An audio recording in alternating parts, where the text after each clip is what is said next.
The first thing we'll talk about in JavaScript is comments.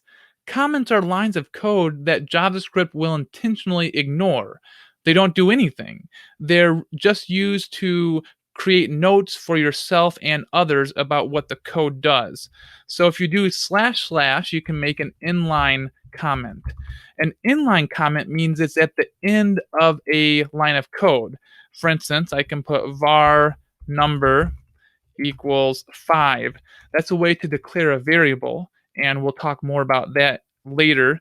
But right now, we're just talking about comments. You can see that this code is in color because the code editor knows that that's code that's going to run, and the comment is automatically grayed out because it's not going to run.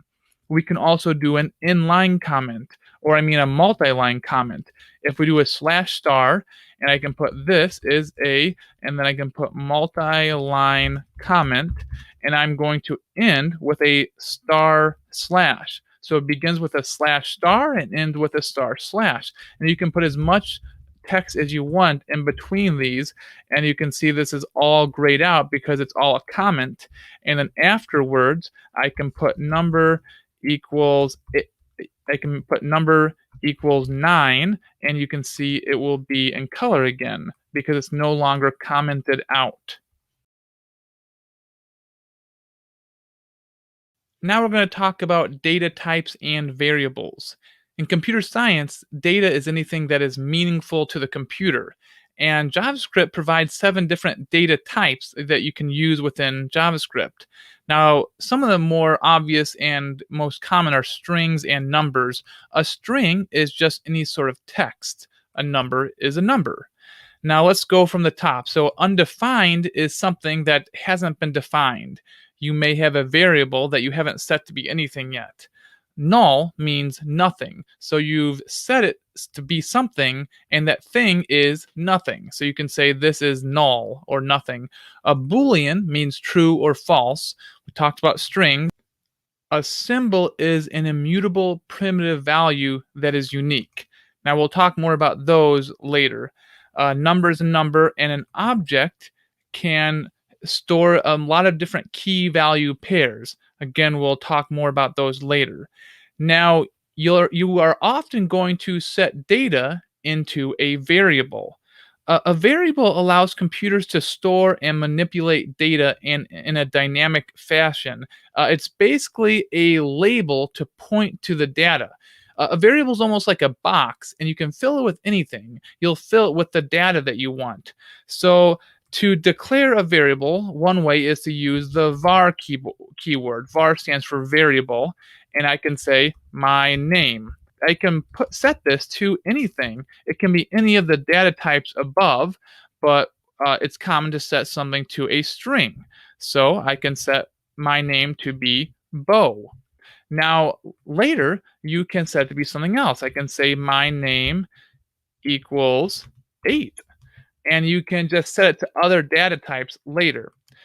Now, there are actually 3 ways to declare a variable in JavaScript. So var is one of them, and for a while that was the only way, but there are other ways too. There's a way called let, so I can say let our name, and then I can say equals free code camp. And then the other thing would be const. So I could do const pi equals and 3.14. Now, the difference between var, let, and const, var is going to be able to be used throughout your whole program. Let will only be used within the scope of where you declare that. Now, we're going to be talking about let and const more later, so I'm just giving you a brief overview of what they are now.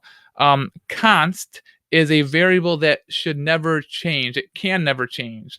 So like right up here, I declared my name, but then we changed it here. So it started out to be Bo, and we changed it to 8. A const, you can never change it. If you do try to change it, you'll get an error.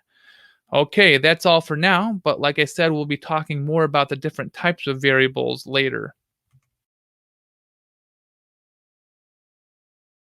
There's a difference between declaring variables and assigning variables. Here's how you assign a variable. var a, and then the semicolon. I didn't mention this earlier, but you end all lines in JavaScript with a semicolon. Well, it's not actually required. You can actually just skip the semicolons completely, but most people recommend that you put a semicolon just so it's obvious where the end of the line is. So here we are just declaring a variable to be called a. And then here we are assigning a variable. We're declaring and assigning in one line. So we're declaring it var b, and then the equal sign is the assignment operator. It means that 2 is being assigned to b. We're not checking if b equals 2, though. We're just assigning 2 to b. So after that, we can actually assign other things. So I can say a equals 7. So now I've just assigned 7 to A. I didn't have to declare A because it was already declared. And I can also say that B equals A. So I've now assigned the contents of A to B. I'll put the semicolon there. One thing I want to tell you about is console.log. Console.log allows you to see things in the console. So I'm going to console.log a. And if I load this here, you can see down here in the console, it shows 7. So right now we've assigned a to be 7, and so when we console.log a, it shows 7 down there. If we put another console.log right here, this will allow us to show what A was up here and then down there. So console.log. Now if I run that, we can now see at first A was null, and then now it's 7. So here it's null, and then it's 7 down here. So you can check what variables are at various points in your program.